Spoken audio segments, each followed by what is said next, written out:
Le grand entretien avec Eric Nedjar, qui est gérant fondateur, et Mathieu Humez, qui est manager général de Jardinier SAP. Bonjour à tous les deux. Bonjour Eric, bonjour Mathieu. Eric Nedjar, comment fonctionne Jardinier SAP ? Bien, Jardinier SAP est une coopérative spécialisée en espaces verts, agréée service à la personne, qui donne la possibilité aux particuliers de bénéficier donc de 50% de déduction d'impôt sur leurs travaux d'entretien de jardin. On entend 50% de réduction d'impôt, on vous écoute. Ben, c'est un avantage qui est très fort, surtout pour nos adhérents jardiniers, puisque quand ils arrivent chez un client pour faire leur vente, en proposant la moitié en déduction d'impôt, c'est plus facile pour eux. Alors vous allez me dire comment ça marche, que vous proposez. Mathieu, vous opérez dans quelle zone géographique ? Partout, la niche fiscale est présente, donc sur la France entière, département d'outre-mer, et sur la Corse, forcément. Qui sont vos clients ? N'importe quel client particulier. Le service à la personne, cette niche fiscale a vraiment été fait pour les particuliers. Donc on ne peut pas, nous, en tant que coopérative, facturer des copropriétés, des SCI ou des mairies, par exemple. Alors Eric, comment les particuliers peuvent-ils bénéficier de cet avantage fiscal de 50%? Ben déjà, comme Mathieu disait, ça s'adresse aux particuliers, mais au sens très large. Ça veut dire qu'ils soient propriétaires ou locataires, ça va fonctionner. Qu'ils soient imposables ou non imposables, qu'ils soient actifs ou retraités. Vraiment, tout le monde y a droit du moment qu'il déclare des revenus d'activité ou des revenus de chômage en France. Ensuite, comment en bénéficier ? Eh bien, en faisant intervenir un de nos jardiniers qui fait partie donc de notre coopérative, eh bien le règlement qu'ils vont effectuer va donner droit à 50% de déduction d'impôt. Alors soit immédiatement grâce au système de l'avance immédiate, soit d'une année sur l'autre, mais de toute façon, ils auront droit à 50% de déduction d'impôt. Et le jardinier doit être agréé, Et non, justement, l'avantage pour le jardinier, c'est qu'il n'a rien à modifier à son entreprise. Il n'a pas besoin de créer une seconde structure. Il n'a pas besoin de changer son mode de travail, sa mode de vente. Il ne change pas son nom, son ancien. Rien ne change pour lui. Et du jour au lendemain, ses clients particuliers pourront bénéficier de 50% de déduction d'impôt. Mathieu, quels sont les mécanismes de ce montage fiscal ? Comment ça marche ?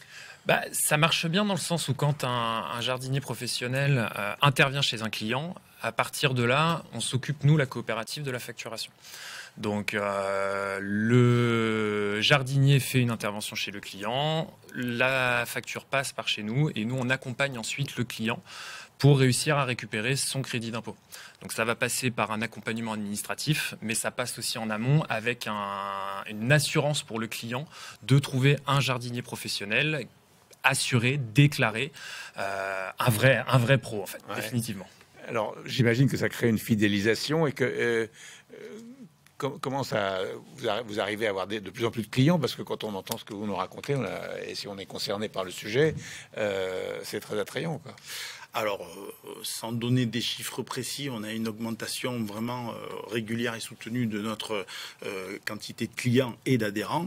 La raison, elle est simple, c'est que l'avantage fiscal facilite autant pour le professionnel, ça le facilite dans son activité puisque ça lui permet de vendre plus facilement, et autant pour le particulier, ça lui permet de faire son entretien de jardin plus facilement. Au lieu de dépenser jusqu'à 5 000 euros par an, il n'aura à dépenser plus que 2 500 euros pour les mêmes résultats.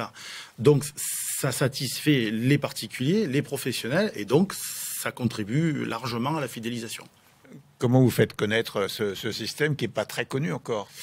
Alors, il est pas connu. Il gagne à être connu, mais... Il gagne à être connu. Alors, ça a plus de 20 ans. Hein, j'ai plus les chiffres exacts. Ah oui. C'est très connu, surtout sur le ménage, par exemple, ouais. Le chèque emploi-service, ouais. La niche fiscale du service à la personne, Jean-Pierre Borloo. Ouais.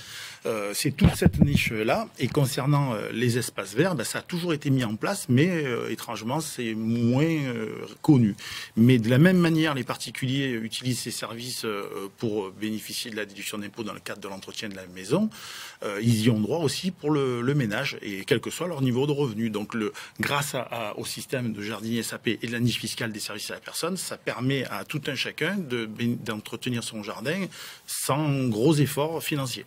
Est-ce que vous proposez un service marketing à vos clients, qui sont les jardiniers en fait ? Alors les jardiniers, chez nous, on les appelle nos adhérents. On est sous forme coopérative. Ils ont chacun souscrit une part. Ils sont donc des coopérateurs. Et pour eux, on fait un ensemble d'efforts marketing. Donc on fait de la publicité gratuite pour eux pour détecter des demandes de devis proches de chez eux. On leur crée site internet s'ils n'en ont pas gratuitement dans le cadre de la coopération. S'ils n'ont pas d'identité visuelle, les logos, les cartes de visite, enfin le petit artisan qui démarre n'est pas forcément bien équipé en termes d'image, et on va être là pour l'aider, l'accompagner sur ces aspects-là. Alors on va voir les chiffres de jardinier SAP, on dit SAP SAP, hein, jardinier SAP avec Virginie Mas, et on se retrouve juste après. Jardinier SAP collabore aujourd'hui avec 13 personnes. Le recrutement de 1 à 2 personnes s'effectue tous les 6 mois. Le nombre de jardiniers adhérents est à ce jour de 632 et le taux de croissance en adhésion est de plus 27% en moyenne sur les 3 ans et plus 38% sur les 12 derniers mois. Grâce à tous les avantages, le nombre de clients ne cesse d'augmenter. Ils sont actuellement 27 524. Enfin, l'entreprise a enregistré un chiffre d'affaires de plus 52% entre mars 2023 et avril 2024. Donc Virginie nous dit que vous faites 50% de croissance par an, c'est pas mal ça. On est plutôt satisfait, on a 55% en moyenne sur 3 ans, donc on a fait des meilleures et des moins bonnes, mais on a même des indicateurs, on fait des prévisionnels et on a plein d'indicateurs qui nous montrent que la croissance va être au moins aussi soutenue. Donc c'est très encourageant et c'est ce qui nous permet d'ailleurs d'investir dans du développement de services, et on est en plein dedans actuellement. Alors Mathieu, sur quoi repose votre savoir-faire ? Sur plein de choses. La première chose, c'est un vrai travail d'équipe. On a été super vigilants sur nos recrutements. On a pris les compétences personnelles de chacun pour vraiment les accompagner, les aider à se développer en tant que professionnels chez Jardinier SAP. Et puis, on a un atout majeur qui est Eric à côté de moi, qui est lui-même jardinier professionnel depuis plus de 20 ans. Et du coup, il connaît le client, il sait comment il est, il connaît ses attentes, mais il connaît aussi d'autant plus l'espace vert, c'est son métier de toujours. Et ça nous apporte aujourd'hui une valeur en fait face à la concurrence qui est non négligeable et qui nous accompagne tous les jours. Alors justement, Eric Nedjar, quelle est la différence avec vos concurrents ? Mais d'abord, Jardinier SAP est une coopérative spécialisée espace vert.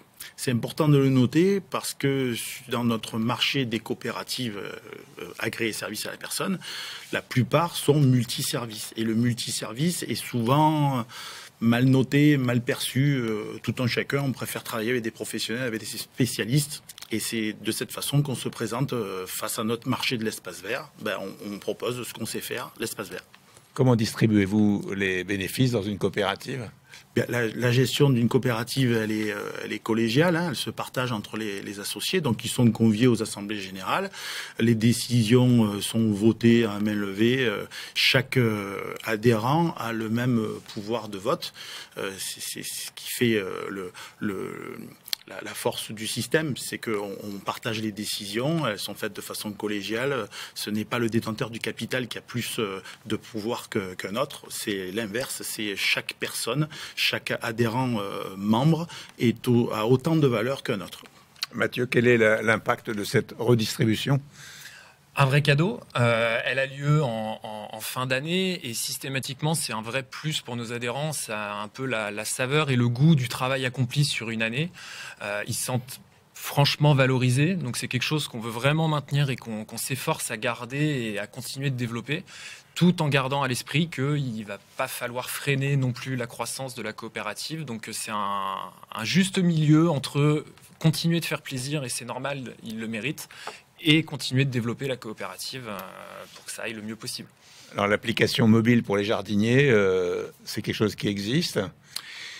Elle existe et pour l'instant, elle n'est pas encore diffusée. On est en train de peaufiner les détails et elle va aider nos adhérents jardiniers paysagistes dans leur quotidien, à résoudre les problématiques liées au déplacement. Quand on est sur le terrain, on n'est pas au bureau, il y a beaucoup de choses qu'on a besoin de faire. Eh bien, l'application va leur apporter ce soutien supplémentaire gratuitement pour eux, bien sûr. Alors vous êtes dans un développement, on l'a vu, avec une croissance qu'on voit rarement, 50% par an. Quels sont vos objectifs à court et moyen terme ? Continuer de se développer, définitivement. Continuer de fidéliser et les clients de nos jardiniers et surtout nos jardiniers adhérents. C'est le plus important de tout.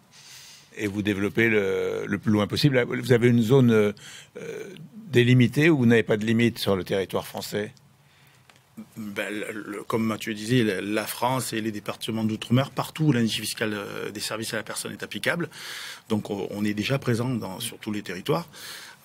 En termes de dimension, on ne s'est pas fixé de limite proprement dit en termes de nombre d'adhérents ou d'activités. Pour l'instant, on ne se fixe pas de limite. Par contre, comme objectif, on vise l'amélioration des résultats et j'attache plus d'importance à des résultats qui sont finalement plus difficiles à estimer. C'est la satisfaction de nos clients et la satisfaction de nos adhérents. Donc, si on parvient à améliorer ces résultats-là, déjà, on aura réussi. Et là, vous avez un taux de satisfaction Alors, on a les avis Google qui nous permettent de voir qu'on est noté à 4,7 de mémoire, ce qui est pas mal sur 5. On a un organisme certificateur aussi qui procède à des sondages et des analyses, et pareil, on est à 4,8. Donc, c'est pour nous, ces notes-là qu'on cherche à améliorer. On n'aura jamais 5 sur 5, mais c'est toujours frustrant quand des fois, malheureusement, ça se passe pas comme on voudrait. Bon, alors notre effort, il est à améliorer pour que les gens soient de plus en plus satisfaits. Puisqu'en fait, si les gens sont satisfaits, si les adhérents sont satisfaits, forcément l'activité, elle en découle. C'est la base, pour moi, c'est la satisfaction client. Merci beaucoup à vous deux. Merci à vous.